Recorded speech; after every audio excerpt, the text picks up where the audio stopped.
Good morning, everyone. As I mentioned last week, I'm away at a conference today, so I prepared this video to help things move along in class.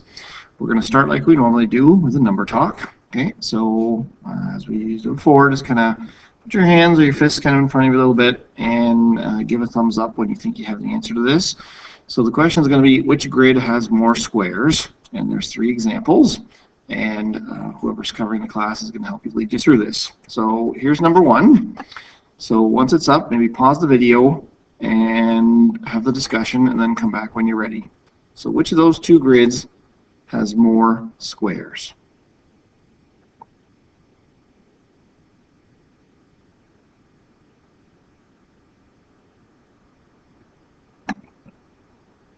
All right, you're back. Here's the second one. Which grid has more squares?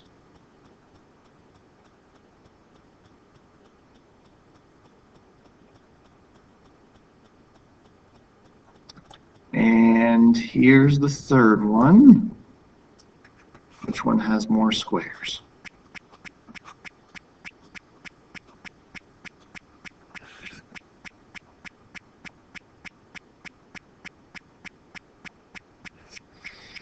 All right, thank you for doing that this morning.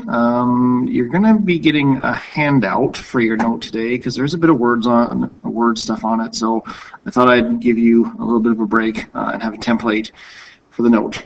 Okay, so we're going to be talking about earnings for the next couple of days. So first is some definitions here. You're going to have the words, and I just need you to fill in the definition. Okay. So there are 3 main ways that money is paid for work. So the first one is what's called an hourly wage. Okay, you get paid a certain amount of money per hour worked. Okay, how much money you earn depends on how many hours you work.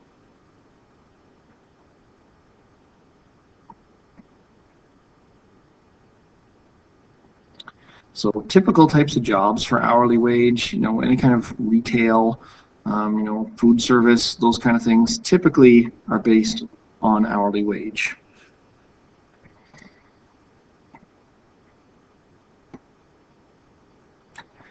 Another type is what's called annual salary. So you're paid a set amount for the year, and it's divided up into regular payments. Okay? So they don't pay you based on how many hours you work. They just say you're going to earn this much money for the whole year, and then they divide it up usually and give you chunks throughout the year. Right? Sometimes every month, sometimes every couple of weeks, something like that. So for myself as a teacher, that's how I get paid. Is I have a certain amount of money I'm supposed to earn for the year, and they just give me little bits through the year. Okay, and the third type is what's called commission. So that's when you are paid a % of the value of goods sold.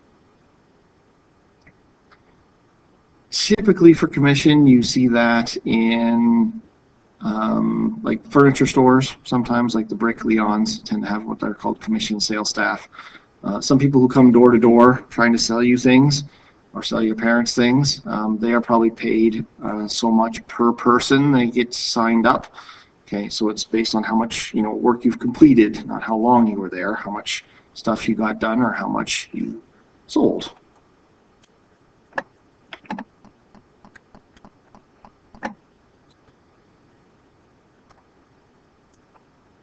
Okay, so because we're going to be talking a little bit about time now for this, okay, we're just going to do a little review here of some common units of time.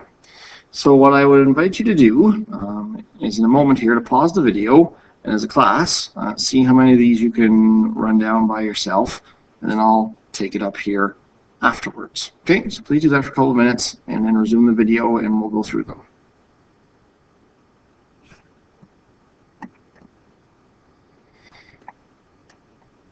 Okay, so you're back, and here we go. So 1 year has 52 weeks in it. Okay, 1 year has 12 months. Okay, most years have 365 days. Okay, leap years have 366. Okay, a month. Okay, a month is about 4 weeks. Okay, they're not exactly 4 weeks because most months have a little more than 4 weeks in them. Okay, and again, a month has about 30 days. Okay, some months have more, like March, January have 31. Okay, April has 30. Some have less. February has 28. Okay, for 1 week, you have 7 days. Unless you're the Beatles and think there's 8 days a week, but no, there's 7. Okay, and finally, for a day, you have 24 hours in a typical day. Okay. So if you flip your page over, we'll go through the rest here.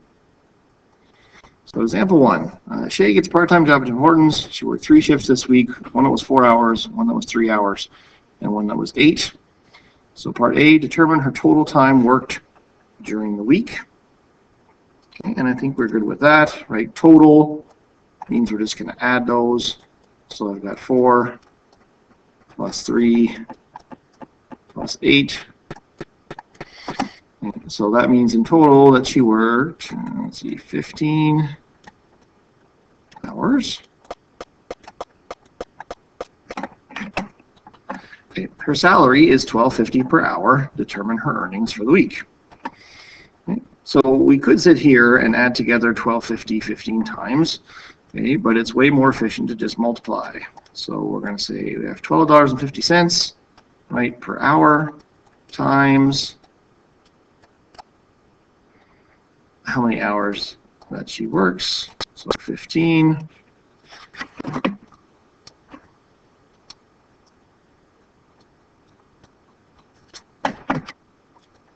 So that is $187.50. Okay.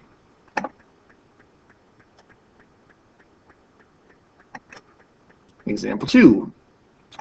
Josh has a part-time job doing household maintenance, so cutting the lawn, shoveling snow, etc. Okay. In an average week, he earns $45. How much money does Josh earn in a year and a month? Okay. And you might be wondering why I did those in that order, not the other way, but we'll talk about that in a moment. Okay. So we'll start with a year. So it's $45 per week. Okay. And we know that there are 52 weeks in a year. I should have my little dollar sign there. Okay, so 45 times 52. Okay, and I encourage you to verify this with me as we go along. That's $2,340 in the year. Okay, a month. Okay. But one way we could do this is say that, well, it's $45 per week, and I said there were about 4 weeks in a month. Okay, so I could do 45 times 4, and that would give me 180. Okay, another way we can do this is say, well, I got the year, so a full year is 2,340. Okay, divided by, so this is the full year.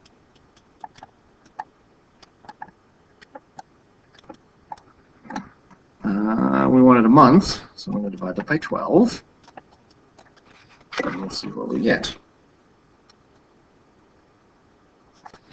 It's 195.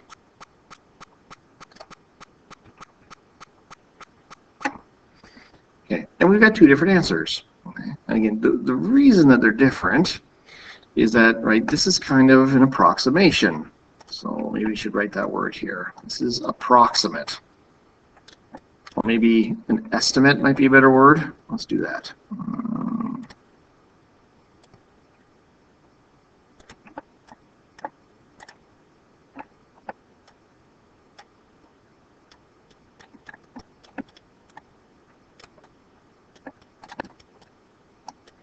Okay.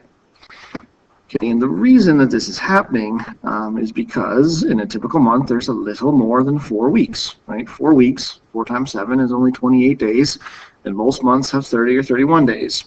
So over the year, you're actually earning a little bit extra money over those extra days, and that's why this is higher, okay? So if you're asked to, excuse me, if you're asked to calculate, right, if you know what you get in a week, and you're asked to calculate what you get in a month, okay, this method over here, okay, this is a good estimate. Okay, it's roughly what you get in a month.